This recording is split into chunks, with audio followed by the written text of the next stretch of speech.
السلام عليكم ورحمة الله وبركاته. waxaan rabay berri oo jimco ah in aan kula wadaago mowduuca dhacdooyinka iyo siyaasadaha aan shaqo ku lahayn sida inta badan aan sameeyno. laakiin dhab ahaantii waxaa jira shay runtii aan la iska indhatiri karin oo dhab ahaantii aan ku tilmaami karno micnaha dhacdo ugub ah markii ugu horeysay dhacdo noocan oo kale inaan arkayno. waxaan kula wadaagi doonaa imtixaanka adag ee wadamada galbeedka hor yaalo sida Trump iyo taageerayaashiisa ay uga jawaabeen kadib markii ugu horeysay maxkamadda dembiyada dagaalka caalamiga sababtoo way kale maxkamadda caalamiga cadaaladda caalamiga iyo maxkamadda dembiyada dagaalka kadib markii maxkamadda dembiyada dagaalka caalamiga soo saartay saacadii la soo dhaafay si dhaba in la soo xiro Netanyahu iyo Yoav Gallant kadib markay galeen falal bini'aadanimada ka dhana ayagoo adeegsanaya gumaad ayagoo adeegsanaya micnaha gaajayn. daqiiqadan mar kale wadamada Yurubiyaanka waxa hor yaal kow in qaanuunka caalamka mar walba ay dhihi jireen qaanuunka caalamka waan aqoonsanahay shuruucda caalamka hebel wuxuu ku xadgudbay shuruucda caalamka mar walba aan maqli jirnay yaa ima inay aqoonsadaan oo dhab ahaantii ay ka dhabeeyaan wadamada xubnaha ka ahna Netanyahu haddii uu booqdo iyo maadaama Gallant hadda naftarkiisa uu jagahaynin laakiin haddii uu booqdo xitaa waa la soo qaban micnaha inay ka dhabeeyaan ay soo xiraan ama in qaanuunka caalamka aan maqli jirnay micnaha halkaas qaramo midoobay beel caalam micnaha shuruucda caalamka wax lagu magacaabay halkaas ku dhamaato. micnaha wadamo badan oo galbeed maanta waxa hor yaala sida carabtii jaahiliinta ay sameyn jireen micnaha sanam yar markay ka sameeysan cajwa timirta micnaha markay ay baahdaan way cuni jireen markuu dharagteen qofku iska caabudi jiray ayaga markay ay rabeen micnaha albashir inay soo xiraan Putin hebel midkan yani maxkamadda dembiyada dagaalka waa xaq waa sax qaanuunkay soo saartay laakiin markii arrinka uu la xiriiro micnaha ayaga shay matalaya Netanyahu ayagu matalaya inkastoo yani cadaalada loo baahay wadamo badan oo Yurubiyan mawaaqif fiican la jiraan ashkhaas badan oo Yurubiyan waxa kula wadaagi doonaa mawaaqif fiican leh bini aadamku micnaha shar mutlaq ma wadaan micnaha shar wada xun ma ahan yani hadda tusaalaan Netherlands oo kale ka dal ahaan micnaha mawaaqif aad u fiican ay u leeyahay Mareykanka way u goodinayaan bal mid taageerayaasha Trump ka senator taageerayaasha Trump kamid ayaa ku goodinayo inuu duqeyn doono bal inuu weerar doono Netherlands. Spain sidoo kale mowqif fiican ayuu leeyahay sidoo kale ninkan markii ugu horeysay gumaadka markuu bilaabay mowqifkiisa aadka u xumaa Joseph Borrell kan Isbaanishka ah siyaasadda arrimaha dibadda midowga Yurub u qaabilsan uu leeyahay wadamada yani Yurubiyaanka gaar ahaan midowga Yurub dhammaan waxa hor yaal imtixaan adag waa in aad fulisaan go'aankan maxkamadda soo saartay wax kale ma lahan. haddii aan ku bilowno ninkan micnaha waa xubin Congress kamid ah Mareykanka طبعا Congress-ka Mareykanka taageerayaasha Trump kamid jamhuuri cunsuri jaahil sidaan ka arkayno uu ku leeyahay Karim Khan madaxa maxkamadda micnaha qaybta dembiyada dagaalka xuquuqul insaanka gumaadka la xiriirto uu ku leeyahay micnaha waa nin xag jir doqon ah kelmadaha adeegsanan xitaa midigta xag jirka Trump aad arkaysaa yani waana nin aan waxba kala ogeyn anaga ka American ahaan waxaan u naqaan asla maxkamadan inay tahay micnaha The Hague Invasion Act of Freedom micnaha in magaceeda aslan waa taqaana micnaha oo xitaa dadka ay ku tilmaamayaan micnaha aan shaxuma inay tahay arrinkan luqad aad micnaha ciyaal suuqnimo inaad adeegsanayso oo kale asla maxkamadan maxay tahay anaga ma naqaan bal wuxuu leeyahay micnaha meeshadan kugu tagayna talaaban ka qaadayna ayuu leeyahay micnaha talaaban ka qaadayna ayuu leeyahay. waxa xusid mudan yani shay marka la muujinayo insaanka micnaha bini aadamka xorta ah sida مثلا dal in wax laga faa'iidayo yani hadda South Africa oo kale dal muslim ma laakiin waa ummad xor ah waa shacab micnaha waa dad xor ah waa dawlad dhab ahaantii xor ah micnaha waa dawlad madax bannaan dawlad mudan inay u dabaaldegto maalinta micnaha xorriyadda laakiin dalal kale maanta niyadda ku saarcay ma mudna aslan sababta xor ma ahan ilaa hadda ani ma arag mowqif dal muslim ah إلى هذا ما أرق وزير الرماد بدأت ضل مسلم أنا كان بوجادي ونوجر ولا جاب لكن ما أرق هلك وضع مداس معنا حتى أشخاص تاس معنا شيء روح حجر حسد مضن أنت هنا سيجري معنا فيري إنسان كاس معنا قلبات كا عدان كا أصغى أنا أرقنا معنا سدايهين أنتوا ذا بدن طبعا أي سداسين هذانا متك معنا حرت ما بقان أيجا موسى بن النصير ميالي رئي أمان معناها إيشاك وحا الرومان معناها يوروبيان كان tilmaamahooda macnaha waxa kamid ahaa in musiibo markay dhacdo kale isla markiiba ay soo bogsadaan yani waxaad arkaysaa micnaha kuwa xitaa fiiri maxkamad isla markiiba way cadaynayaan si cad ay u sheegayaan يعني مثلا هولنديسا wuxuu leeyahay مثلا wasiira waa go'aan fiican midka wuxuu ku leeyahay go'aan fiican laakiin wadamada muslimiinta ayagoo laga yaab ku hogaamiyo ayagoo laga yaab macna inuu ku yara raacsay maxkamadda haddana way baqayaan way aamusan yihiin waana shay muujinaya macna insaanka hadii uu baqayo oo hadli karin hadii uu xor ahayn macna insaan bal laguma tilmaami kara aslan wallahi alcadiim macna xoolaha tabuunsho cunaya yani caws cunaya tahay hadii aadan awood ra'yigaada inaad cabirto mawaqiftaada inaad soo bandhigto inaad hadasho يعني تلو إنسانية ده أتشجعنا سمعت معناه بني آدم كات شجعنا سمعتها مدن معناه ووركان كفافسن قوان كمعناه محكمة ده إن أصغاس نتنياهو معناه يوف جالانت معناها أي مستر نتنياهو مستر بنيامين نتنياهو يوف جالانت أو وزير كيس أرمها وزير كيس معناه دجالك وقبل سنة أو أهل مجرم أو أسلم مركب وكي معناها دولان كمركب بالله بين لها بيها وانكجرينا كورنتات وانكجرينا معناه وحكس ومبربرينينا معناها إن جاجينتا uu adeegsaday faldambiyeed awgeed ayay maxkamaddu soo saartay in asaga ay Netanyahu micnaha meel walba ay booqdaan dawlad walba xubinka ay soo xirto waana shayga hor yaalo wadamada Yurubiyaanka yaa in micnaha waxay inoo sheegay jireen sidaan soo sheegnay ay ka dhabeeyaan yaa imaanay caajwa ay noqoto sida micnaha mushrikiinta carabta ay cuni jireen oo kale markay gaajoodaan ay cunaan ay dhahan ma aqoonsanin Joseph Borrell waati aan soo sheegnay uu ku leeyahay waxaan isoo gaaray ayuu yiri sidaan arkay maxkamadda dambiyada dagaalka ay soo saartay in Netanyahu طبعا sidoo kale waxa ku jira Maxamed Ad-Dayf hogaamiyaha طبعا guutada Kataib al-Qassam ayaa kamid ah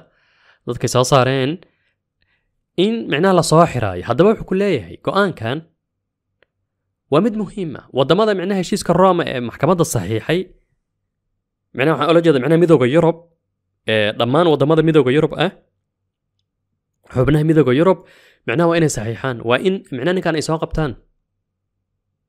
waxa idin hor yaalo macnaha in la soo xiro wax kale idin hor yaalo malahan midkaana yani waa ninka Trump uu u sharaxay u magacaabayo in uu noqdo la taliyaha amniga qaranka macnaha amniga qowmiga Mareykanka oo macnaha jaga muhiim ah كان مغلق جرح اللي بوش محوها ديك تشيني وحساسة ما هاين معناه واجهة مهمة ولاهي واحد كجرة مالهن أصلا وكليه هو معناه وعاب إسرائيل نوى إسدفاعي سي أرجع حسيتها سي إسك دفاعي سي إسرائيل معناه إسرائيل أنا قلنا مترسة في ترى مركم معناه بيش جانوري إكوابات وجقات قبنايا وكلها بلانتين وجانوري أكو أصلا محكمات ودارين وحضرك دونتان ترى معناه محكمات cunaqabateen ay ku soo rogi doonaa macnaha waxyaabo badan ay ku sameyn doonaa uu leeyahay macnaha ballanteen waa January sida canugaad macnaha banaanka isku ballansanaysan oo kala leedahay car soo bax ballanteen waa January yani uu ku leeyahay saamiyada ay lid ku tahay Falastiiniinta naftirkooda waa saamiyiin yani hada ninkan hadii loo saami yani ninkan hadda soo qabato dad kale saami maxaa laga wada ma yaqaan والله waxaan kugu dhaaran karaa inuu aqoon hadii la dhasaamiyada maxaa laga wadaa macnaha saamiyada ayuu ludkay maxaa laga wadaa ma aqaan ku leeyahay sababta carabta naftirkooda waa saamiyiin waliba hada Yurubiyaankan macnaha mustawdiniintan dhulka Falastiin degan 90% macnaha ma ahan bal xitaa Yahuudi Ashkenazka Yahuudi macnaha la dhihi jiray Yahuudi ku nooleed wadamada muslimiinta يعني هدي بس كواس ولا جاي من السامين لكن يهودا كإماضي يعني هذا نتنياهو سامي ما أهن وإنسا يعني يوف جالانت ويوروبيان نتنياهو بولنديس لما أنت معناه وده مضى سيا كإماضين وكله معناه سامي ذا يولدكو ياي بلنتنين أوليه وبشة معناها جانوري وحصمين تنا أركضهم تان قضب كان طبعا الجزيرة جانتس محيئة هيدا أصاقا معنا متك هندوا متك وزيرك يعني كان دولو جوغا أصاقا مرولبا يوف قاردو كويس أجستاق جري قوانك محكمة الله هاي أي صارتي ومد أخلاق ذا كفوق عار تاريخ فضيحة عالمية لن ينسى أبدا أنا الهلمام الدونين سببته أيها معنا وليقود معنا وحي آمن سنايين يعني أذنك حضارة قلبيات كد متليسان إلهو ما نوكلير أذك ستان هدي لما ندتك غزة كنو الأرض بابيسان معناه سيدا هذا إلهانا وكلام عارتي معناه رجع حسد دقال الله ميسا خلاص وحرت الدل معناها واسك ورشاك عد أو لغو صحيحة waxaad rabtid duqee waxaad rabtid gumaad waddankan qabso taariikhdiisa iyo ciyaalkiisa mustaqbalkooda ku ciyaar sababta argixisad la dagaalamaysa waxa rabtid samee macnaha isagu wuxuu aaminsanaa inuu yahay kaliya yani quwadda maalan sidii dhahan kala dimuqraadiya kaliya mandaqada ka jirto saxda ah la dagaalamaysa wuxuush ilaa wuxuushaas macnaha haddii aad milyan ka disho cid kugu qabsanaysa aysan jirin sidaasuu aaminsanaa ninkan حمزة طبعا يوسف واتقان اسكتلاند رئيس وزراء اسكتلاند يعني مدحي أنا اسكتلاند واتقانان مسلم أصلي كيس باكستانية وحلية هي مدح معناها رئيس الوزراء إنجليز كرئيس الوزراء بغرطوية في يوكي ستامر معناها نكاس وحاوريا لا إنه صاب معناها نتنياهو وإنه حراء نتنياهو وإنه حراء wax kale ma lahan maxkamaddu waa ka midnay soomaahan haddaba waa inaan soo xirnaa tallaabo inaan qaadnaa haddii kale micnaha waxay noqonaysaa cajwadii aan sheegaynay ay cuni jireen midkan waa muxuu ahay aywa waa xubin micnaha fiiri waxaan u soo qaatay micnaha waa mid xubin ka mid ah baarlamaanka ingiriiska ladies uu leeyahay waan soo dhaweynaya micnaha warka xiritaanka netanyahu iyo maxay ahayd wasiirkiisa hore ee difaaca micnaha falalka bahalnimada ah ay ka sameeyeen barbarikda ay ka sameeyeen micnaha falastiiniinta ay u geysteen waa in la soo xiro arrinkan marka waa imtixaankaas hor yaallo imtixaankaas micnaha hor yaalla wadamada yurubiyaanka inay ka dhabeeyeen qaanuunka adduunka ay sheegi jireen markii hadda yani Putin uu booqanayay Mongolia uu booqanayay waa kuwii lahaa Mongolia ka dhabay qaanuunka adduunka waxbaad saxiixday micnaha Mongolia dalkaas sarka 2 milyan ay ku nool yihiin ayay rabaan micnaha Putin inay soo xiraan ay soo dhiibaan AIPAC waa taqaana طبعا ururkan Ameerikaanka yani sahyoniga waa taqaanaan oo soo saaray yani hadii leeyahay micnaha wuxuu ku tilmaamayaa shay sidee Israa'iil oo wuxuush la dagaalamayso argagixiso bahalle la dagaalamaysa geesale sidee u qaldanaan kartaa ayada macquul ma ahan Israa'iil anaga ni difaacaysa ayuu ku leeyahay arrin la aqbali karana ma ahan micnaha midda sartu waa midda qof walba oo ayaga micnaha muslimka ay ka aaminsan adiga hadii aad u malaynayso dawladaha isticmaarka dawladaha galbeedka inayba ku yaqaanaan aslan adiga waxaa tay micnaha baram ila sawiro barambarada hadda adiga gurigaada macnaha markaad buufinayso kale barambaradaasad buufinaysaa micnaha macquul ma talo inaad la fariisato ama maslaxada barambarada aad ka shaqayso aad khalaas nabadgelyo aan ku wada noolaanayna micnaha jikada yani micnaha ayagu waa siday naga aaminsan anaga barambara ma nihin waa kuwii lahaa micnaha waa wuxuush karakatirada xataa ay ka sameynayeen xasharaadkaas hadii markaan barambara ku leeyahay micnaha waa sida ayaga ay naga aaminsan yihiin معناها هذا أيباك وكلها هي معناها برامبران لا دقالمين أنا محان سميني معناها أركوا هذا أخرسه معناها وكلها هي قف ما أنت وحش الدلي معناها ما صدادي شو معناها محكمات مالك صاري وكلها معناها سيدا أنا محكمتنا لا صاري صوبته بحلان لا دقالمين بني آدم لا دقالمين يوقف قالنت وكيلها حولا لا دقالمين مقالدة الرادسة رادي هذا أركت وهذا ليس ولا هي يعني وحن لا دقالمين بحلان لا دقالمين بحلان لا دقالمين marka midaas waa midaas yani markale wadamada Yurubiyaanka waxa hor yaalo in arrinka waana markii ugu warsheega farxadda lana maanta yani go'aankan dabcan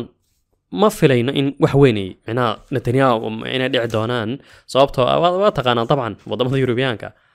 yani xaalkood wad qiyaas kartaa ee shayga macna taariikhiyan ka sumcad ahaan ka magac ahaan meel walba inay ku galayso ya cadaadiska uu dareemi doono macna in mujrim dagaal caalamka dhan raadinaya in mujrim dagaal ina tahay وكبقي دونا وكول وريغان دونا انو ميلا بوقدو قدب كان ايان جعل سينان اذن لو داغو والسلام عليكم ورحمة الله وبركاته